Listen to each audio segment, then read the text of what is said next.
अगर कहीं उलझ भी गई तो ये दरो दीवार आपसे मानूस है, मुझे आपका पता दे ही देंगी। अंदाजा है मुझे तुम्हारी मोहब्बत का कि मैं कहीं भी खो जाऊं तुम मुझे ढूंढ लोगी। बेबी साईं ये क्या कर रही है? सब कोई सुन लेगा। ऐसे तो स्त्री को हाथ लगाने से करंट लग जाएगा। हाँ यही चाहती हूँ मैं कि करंट लग जाए। दुआ बाबा साईं के घर पे आके बहुत ज़्यादा पापा की परी बनने की कोशिश कर रही थी। दुआएं दे रही है, बाबा जान अभी तो आपने बहुत जीना है, मैंने तो सारे रास्ते आपके लिए दुआएं की हैं।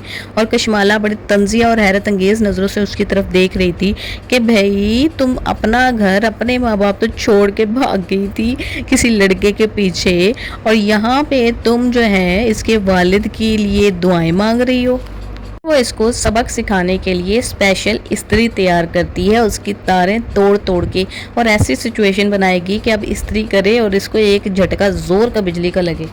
गजनवी और दुआ की मोहब्बत को देख देख कर, प्यार भरी बातें सुन सुन कर कशमाला की तो जैसे आग जल गई, और वो नहीं चाहती कि दुआ जो है वो गजनवी के बच्चे की माँ बने। वो चाहती है कि गजनवी का बच्चा मेरी ही कोख से पैदा हो और मैं ही इस ख़ानदान के वारिसों की माँ बनूँ। सिर्फ ये सब लोग दुआ की औकात बहुत अच्छे तरीके से जानते हैं और वो कभी भी इसको अपनी फैमिली का हिस्सा नहीं बनाएंगे। पहली दफ़ा वो घर आई है और घंटा वो सोफे की टेक लगा के खड़ी रही है, किसी ने भी उसको बैठने तक का नहीं पूछा, खुद ही शर्मिंदी होके दुआएं देना शुरू कर दी हैं मरासियों की तरह। तो फिर जब बाप ने बेचारे ने कहा है कि पहली दफ़ा आई है तो इसका कोई स्वागत वगैरह करो, तो फिर वो माई बोली है कि ओहो आप ये परेशानी में तो हमें पता ही नहीं चला। असल बात ये है कि 2 टके की भी इज्जत नहीं है इसकी, और इसके अपने घर वाले भी जो इससे मिलते जुलते हैं, ठीक तरीके से रहते हैं, खुश होते हैं इसको देखकर, तो वो इज़्ज़त जो करते हैं वो गजनवी की वजह से करते हैं। वरना किस तरह से वो अपनी छोटी बेटी का रिश्ता जल्दी जल्दी छोटी उम्र में कर देना चाहते हैं कि कहीं वो भी इस मनहूस दुआ की तरह भाग ना जाए और पूरे ज़माने में हमारी इंसल्ट ना करवा दे। यानी कि माँ बाप के दिल में एक डर बैठ गया, और वो डर, उसका जो डर का सबक है ना, वो छोटी बच्ची की जल्दी शादी करके वो देना चाहते हैं उसको।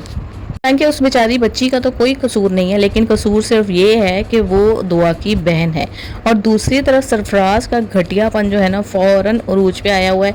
अगर वो अपनी निकाही बीवी को लेके जाना चाहता है, सुंबुल को, उसका शौहर, तो भाई वो डिनर पे लेके जाना चाहता है ना। तुम्हारा अपना दिमाग इतना ज़्यादा घटिया है, जैसा तुम सोचते हो, जैसा तुम करते हो, तुम दूसरों को भी वैसा ही समझते हो।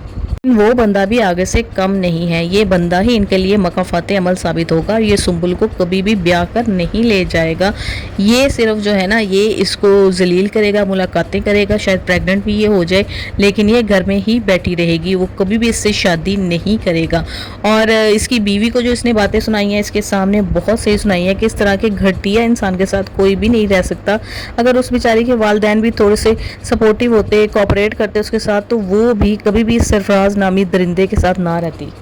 और ये कौन से 6 कनालों के घर में रहते हैं कि जब सरफराज की और सुंबुल के शौहर की लड़ाई हो रही थी तो माँ बाप अभी तो सोफों से उठकर उसको बता कर गए हैं कि भाई आज उन्होंने डिनर इकट्ठा करना है। फिर ये कहाँ अचानक से कौन से काले कुएं में गायब हो गए कि लड़ाई में आके इनको रोक ही नहीं सके, कुछ कह ही ना सके।